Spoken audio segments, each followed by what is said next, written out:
next year. And this is the gentleman right here, Kevin VanHook, that kind of created Bloodshot, obviously, co-created Bloodshot. And then Dinesh Sham-dasani, who pretty much is the resurrector of Valiant. That's how I look at him anyway. So he's the Jesus of Valiant. Jesus? Cheezosaurus? Cheezosaurus. That's right. It all comes down to Cheezosaurus. I like Cheezosaurus. So I'm gonna hand the microphone right to this gentleman right here, and then you guys are gonna let it go. So just make sure I get my statue back, and then we're good. You leaving us, Brian? I'm leaving you because my wife would kill me. So. Awesome. But if you want comic books, he has just a few out into the arena floor. Especially if you're looking for Bloodshot books. I'm good. Well, there you go. See, so you can get the Bloodshot books, you can talk to the artists, and you can also probably get them to sign the books too. Rush So people in here. Do what? Rush people in.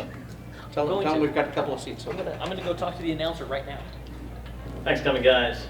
well, thank you guys for coming. Let's first start off on where the concept for Bloodshot came about. I was fortunate to be part of the original Valiant comics back in the early to mid 90s. And Bob Layton was the editor-in-chief. And Bob had a concept to do something with nanites, which was the idea of these, something that today is fairly common in pop culture and stories and so forth, but back then, I really had to go out of my way to explain it to people because it was just a pretty new idea. So, sub-microscopic little computers that could do things like be little machines and help rebuild and heal. And so I was asked to go ahead and create a character that utilized this, and we worked together, and Don Perlin was the artist, and we ended up doing a book called Bloodshot, but we premiered him in Eternal Warrior and a book called Rise Zero. And Rise Zero was Valiant's roadmap of the future. So we literally, before some characters were even introduced in our books, we were telling how they would die, and specifically what year and where it would happen. And so we were playing around with different concepts, including terrorism and things like that. And I ended up doing a mob-related thing, so organized crime, and ended up creating the idea that Bloodshot was somebody who had been a mob enforcer who had been sold out and betrayed and put into a special research project that was trying to create more or less the equivalent of like a super soldier. And his blood was drained and replaced with nanites, and his memory was wiped. And he had been this bad guy who now, when he was kind of starting fresh, actually ended up being a hero and a very good person. And that was, for me, that was the big thing, was the theme of loyalty and redemption. Somebody coming from a dark place and dealing with nurture versus nature, and that's it. And Dinesh, talk a little bit about the business side of it and getting concept from a graphic novel into a movie, and there's been some starts and stops in the process. But Sure. Talk about that process, kind of the behind the scenes of the difficulties and the successes that you've had. Sure. So, for anyone that doesn't know, Kevin and the gang started Valiant in 1989, and you created Bloodshot in 1990, really, but yeah. 1990. And Bloodshot was 92. 92. So, yeah. I didn't get involved until 2004. And so Bloodshot was already a thing, but had there been any movie development? There had, actually, along the way, at different points. So at one point, Valiant Comics was owned by a company called Acclaim Entertainment, and during those years, there was actually, you may know this, I don't know, there was a Triple H, Yes. which is a wrestler, was going to actually play Bloodshot, and there was development by Brian Azzarello, Yeah. comic book creator, and 100 Bullets. You wrote 100 Bullets. and it was represented by Michael Uslan at one point. Michael is known for what he's done with the Batman franchise and helping to really make that happen, making Batman movies over the years. Right, so that had happened before I got involved. And the company that I was running, Valley Entertainment, was charged with resurrecting the publishing line and the movie and TV stuff. And so we spent, before we even relaunched the books, we started developing the feature film. And so the book that we launched in 2012 actually was built around what we knew we were doing in the film. It just took another 10 years or so to get the movie out. And it was a case of Hollywood's a very strange place. Nobody reads comic books. They don't really watch movies. They just have large opinions. And so it was a case of trying to get as much heat on Bloodshot to give the sense of success to Hollywood without them having to do any actual work. It's a lot of press releases, a lot of fancy panels, photos that we would send them.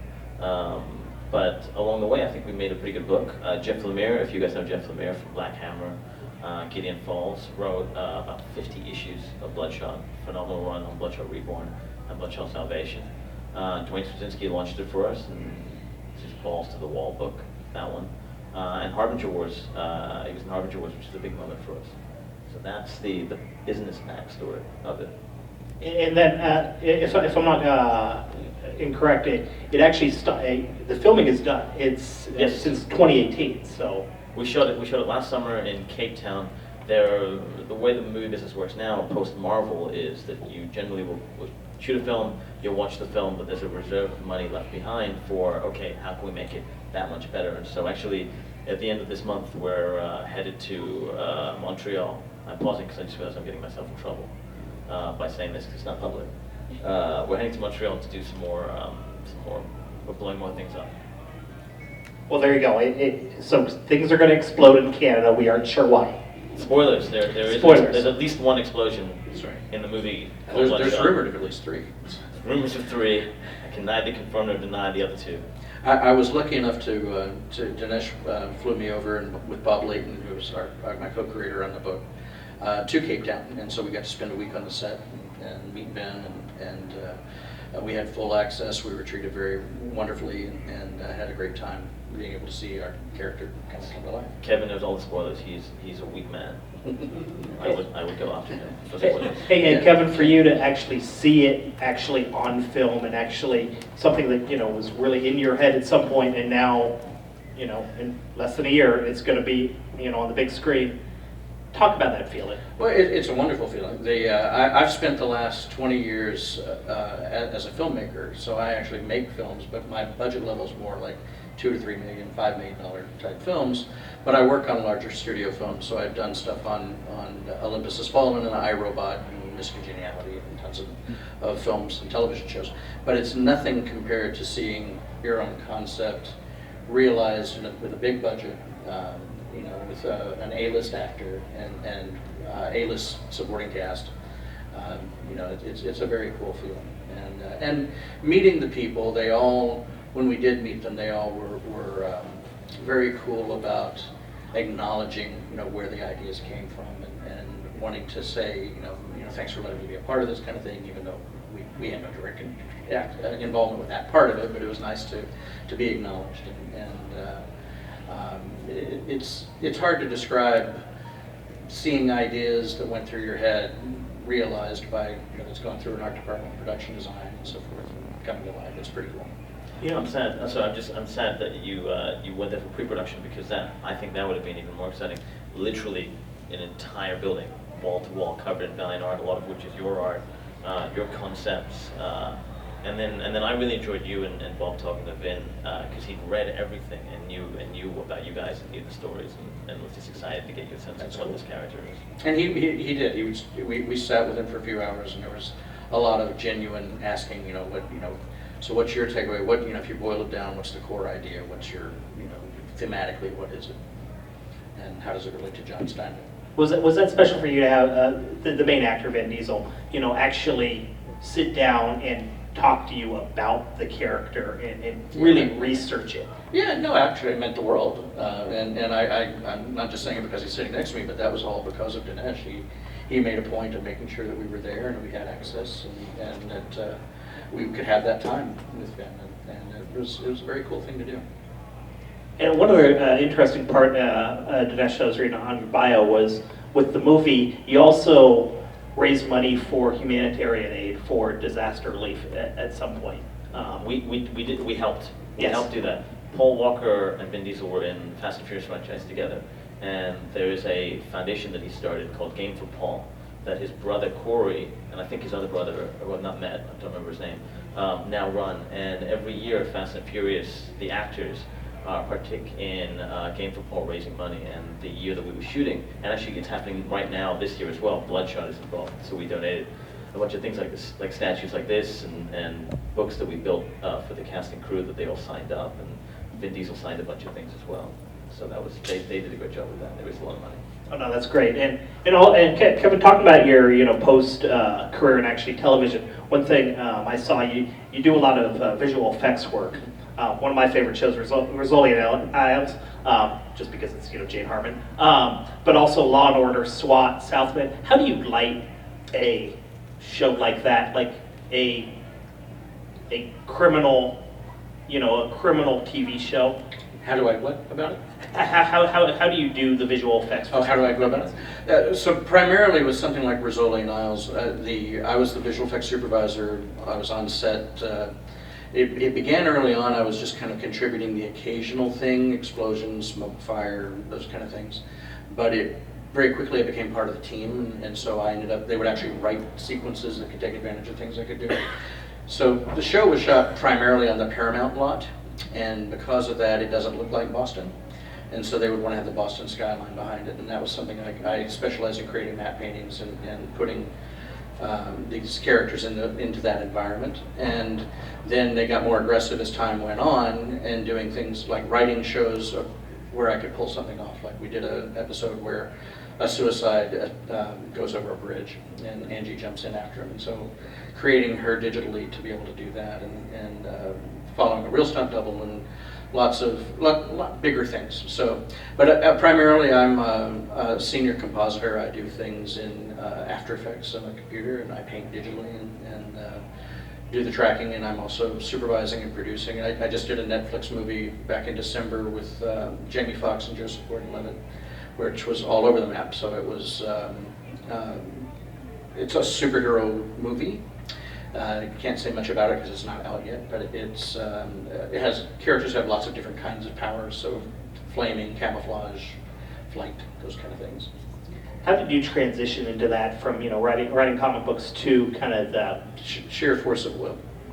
No, I wanted to make movies, and so when I was a kid, I wanted to make comic books, and Valiant gave me a level of success and luck to be able to do that, where I kind of proved to myself, okay, I could do that thing I set out to do, so I bet I could probably do this other thing I want to do. And so I started absorbing everything about screenwriting books and materials and so forth, and I had a fascination with effects and special effects and practical effects and makeup effects and all that kind of stuff. And so I decided I was going to build a company that did those things as a service to help service my own films that I wanted to make. And that's what I did. And eventually I was lucky enough. My first film took me 5 years to do. It was called Frost, Portrait of a Vampire.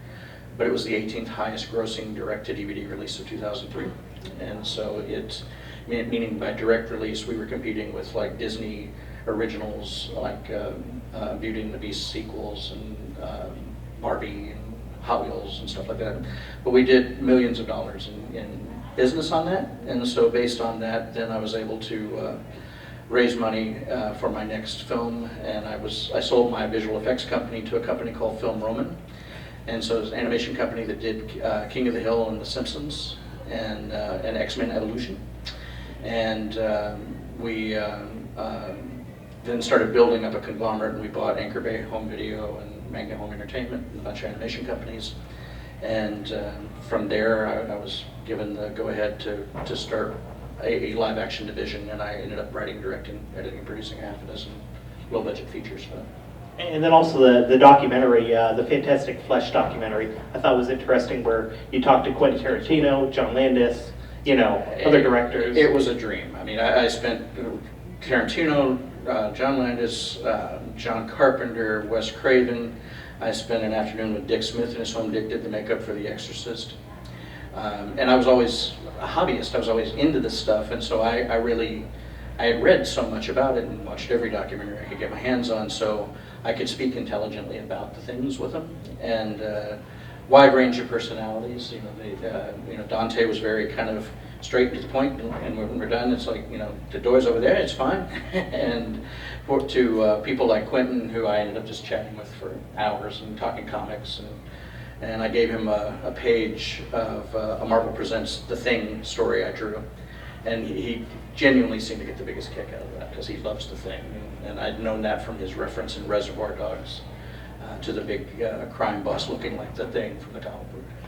And but yeah, it was just a wonderful experience, and with people like Dick Smith, sadly he's passed away now, but his memory was going, and he remembered vividly things about The Exorcist and Amadeus. But almost any other film, like the stuff like Scanners, when it was just me and him in the room, he would lean over and there was photographs on a wall, and he would say, "What was that one?" And I said, "That's when you went up to Canada and you did David Cronenberg's Scanners." And okay, and then he would remember things and we would chat about it. It was a lovely experience though, and very sweet man. But then it was, and the reason I tell that part is because then when we're actually on camera, I said, so in The Exorcist you did this really kind of neat thing where we see the words "help me" spread across the kid's belly. And you did that by using acetone and latex, which kind of melts it, and you ran the film in reverse. And he was like, "I remember this one." And so then he told it, and he told it from his words, and it was just a wonderful thing to be able to prompt him to get that from his mouth. And he had done so many things, and working in television and features and so on. But yeah, great experience, and getting to spend time with some of my favorite directors. And we managed to get a guy named Rob Bottin. Rob is a legend. He did Legend. But he also did The Thing, John Carpenter's The Thing, and he did The Howling, and he's just Total Recall. Some of the most memorable makeup effects from the 80s really were probably his, or Rick Baker's, and Rob was Rick's protege. And Rob is a recluse and doesn't do things like this. And so this was the first time he had been on camera in something like 15 years. And he's telling stories, and he's a bit of a madman, so it was kind of interesting because he would tell a story and you could see one personality when the camera's on, and then when the camera's off, that kind of went away, and it became something a little different and darker. But fascinating character, and we designed the documentary to deal with a famous controversy about what's called a change-o head. If you ever saw American Werewolf in London, where you see that head shrinking or transforming as it becomes the werewolf, or The Howling, similar effect. Which one of them invented him? Rick. And so we have John Landis talking about American Werewolf, and we have Dante and Bottin talking about The Howling. And unfortunately I couldn't get Rick because he was in London on Wolfman. But the way it's cut back together, it's essentially a friendly argument between the two of them, as they say. So, Rick originally came up with this idea where he, and then you cut back and say, so when Rob first approached me with this concept he developed, where it was, so it's just a great thing. And we were able to do it in a nice way where we weren't being mean about it, but still get the idea that, yeah, there's still a controversy over who came up with it. Did you grab some tips from, all those legendary directors and artists and that sort of thing, and use that later on in kind of what you're doing at all? I would say, it was mostly there. I was really there to service, talking about their work and really how it related to makeup effects. So not as much that, but one of the questions I would ask, I had a list of similar questions I would ask everybody, and then some that were unique to their work. But I would say, what's your favorite sort of duct tape moment where this wasn't planned, but I came up with an idea, can we do this today, like on the spot? And it was, so that kind of thinking, though, did apply to my own films. I couldn't help but think back on those conversations with them, and Wes Craven coming up with, yeah, the guys, because he had a hard time coming up with one, and he literally came back and said, if you guys haven't packed up your camera yet, I've got an idea that we did this thing, please. And it was having to do with one of the Nightmare on Elm Street projects. That it wasn't one he directed, but one he produced. And where these faces were pushing through the dental dam latex to appear as if it was in Freddy's stomach. And that was very much a spur of the moment gag. And it looks right. So. We'll open up to questions. Our two guests up here. Don't be shy. Right here in the front, the Pokemon shirt. Yeah, what do you guys think of Jason David Frank's interpretation of Bloodshot? Or have you seen it? Well, the question is, what do we think of Jason David Frank's interpretation of Bloodshot? Who is Jason David Frank? He's No, I know, I'm joking, sorry. Yeah. No, I cast Jason David Frank in the Najak versus the Valiant Universe web series. Jason's great, he's amazing. He really owned the character. He put on like 40 pounds of muscle for it. If you take a look at the first scene that you see him in the web series, in the alley, he is about 40 pounds smaller than everything else in that web series because we shot that was shot a year before the rest of the footage. He's fantastic in it. He really pushed himself in terms of acting and physicality. He's great. Loved him. Have you seen that, Kevin? I have, Series? yes. What do you think? I thought he did everything you just said, and I knew you knew. I was just going to tease you, but yeah, I thought he did a great job with it. I happen to be friends with, and forgive me, what's the character Chantel played? Roku. With an actress that's in it, and so just separately, coincidentally, she's now married to, who was at the time a girlfriend of one of my best friends who's been in several of my movies, a guy named Scott White. And it was just so cool that in their apartment now, there's a movie poster for The Fallen Ones, which is a movie I wrote and directed, next to a Ninja versus the Valiant Universe. Oh, that's awesome. So it's like there's a little bit of me in both of them somehow. Gentleman in front. Not a question, just a statement. I just wanted to say thank you for casting Toby Kebbell, because he's an underrated actor that nobody in the States knows who he is, and He's phenomenal. Can you say the name? Yeah, sure. The comment was, thank you for casting Toby Kebbell. He's an underrated actor that no one in the States knows. But they do know him as Caesar. No, not Caesar. What's his character's name? Cobot. Cobot, that's right, Cobot. Where he's phenomenal in the second Planet of the Apes film. He's great in Bloodshot. He really saved their ass a number of times. Really, you know what, I can't tell you because it'll ruin the movie.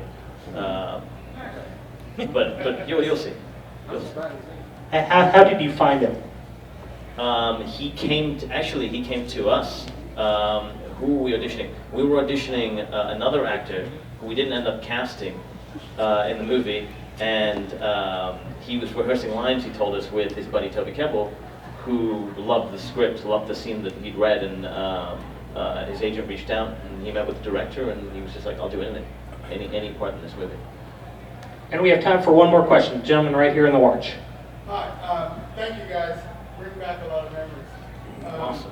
But one question I wanted to ask you guys is, do you have a roadmap for people who created products, created IPs, and how to take it from comic book through to something more, more expansive? Sure, you mean how to take it from comic book to an adaptation, like a film or a television show? Sure, I'm sure you have an essence too. Do you want to go first? Go ahead. I think that, look, first of all, it's every project is completely different.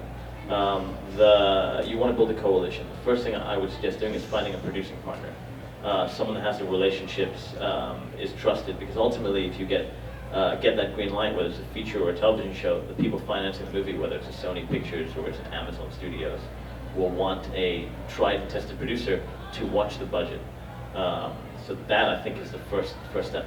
Find someone that's enthusiastic and trusts, that you trust. And then from there, it's just building a coalition of, do you want to write it yourself? Do you want to find a writing partner? Do you want to find someone to write it and adapt it that way, and take the steps from there?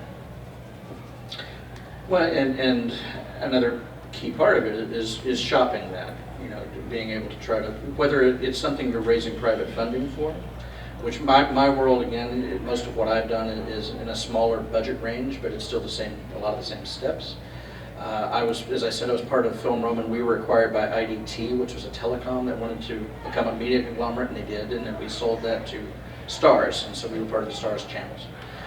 But along the way, it was still a lot of the same things. So, and even when we had money, it was the same kind of situation of taking that and then going to the HBOs and Showtimes and so forth and shopping and whether that means putting together a sizzle reel, which is where you cut together footage and try to show. I don't know if the term's used that much anymore. We used to use the term a rip-o-matic, which is where instead of an animatic, it's where you've ripped off footage from something. Yeah, exactly. And exactly, I know exactly what you mean there. And so when I was with Stars, just after I left, we brought in Spartacus, the TV series. But I was there for some of the initial conversations, and that's what they did. They cut together footage from Gladiator and 300, but told their story through narration, and that's what sold that series. And so and of course they had a story bible and a script for the first pilot episode and so forth. But But it was really shopping that kind of a thing is how they did it. Now they had a track record. These are the same people who had done, that's Robert Tappert and the Sam Raimi's company that had done Hercules and Xena and Mantas and other TV shows over the years. Of course, Sam was famous for, by that point, not just the Evil Dead movies, but now he was doing studio films like Spider-Man. But really, in the television world, it was that rhythmatic that went a long way. Because as he said, people don't read, they don't watch movies, they talk concepts, they have lunch, and it's just a lot of times being able to show something in 2.5 minutes makes all the difference in the world. Well, we are out of time, but let's thank Dinesh and Kevin for a Thanks, guys. Bloodshot, which will be out in 2020 in February. Kevin, I know you're going to be on Artist Alley doing some autographs and talking to some people, I think. Yes, that's the plan. There you go. So if you need to talk to them, they are down there. So thank you guys, and we have Flash Gordon next. Oh, we even have giveaways, so. So do we have just a moment? Yes, we do. All right, so For giveaways, absolutely. All right, real quick question. So I've got 2 here. So what these are original chromium Bloodshot promo cards that we did. It's the same image that was on the original cover by Barry Smith. And this is part of the Valiant Chromium set. And I've signed them. And Dinesh could sign them too, I'm sure, if he would be so kind. Yeah, sure. And so the question is, how many of you are actual Bloodshot fans, are familiar with the books and so forth? Okay. All right, so you want to pick somebody and you want to ask a question about modern Bloodshot, and I can ask one about classic Bloodshot? Yeah. You want to pick? All right, here we go. Raise your hand. Who wants to do the first question for the giveaway? Anybody? Well, we had hands up a minute ago, people that read the books. I know. So. You got a little nervous. Nobody wants the trading card. Nobody likes trading cards anymore, Kevin. No. It's a Apparently. comic book show. Yeah. Question and a show of hands if they know the answer. All right, sounds good. First hand up wins. Yep. All right, I will do the first hand. So you ask the question. We'll see who knows it. All right, you want to ask it? I'll ask a classic Valiant question. So let's see. So What's the first appearance of Bloodshot? there we go. And we can have, there's 2 answers. There. All right, so what is the first appearance of Bloodshot? Eternal Warrior Ford. I would go with that. Right Eternal. What was the other one? Right here. Oh, he's got both answers. There you go. All right. He gets the first giveaway. Second giveaway item. What's the second appearance of Bloodshot? Oh my God, do we even know the answer? Well, it depends on which one of those you agreed with on the first one. I can say third. That guy's got an 8. There you go. Answer.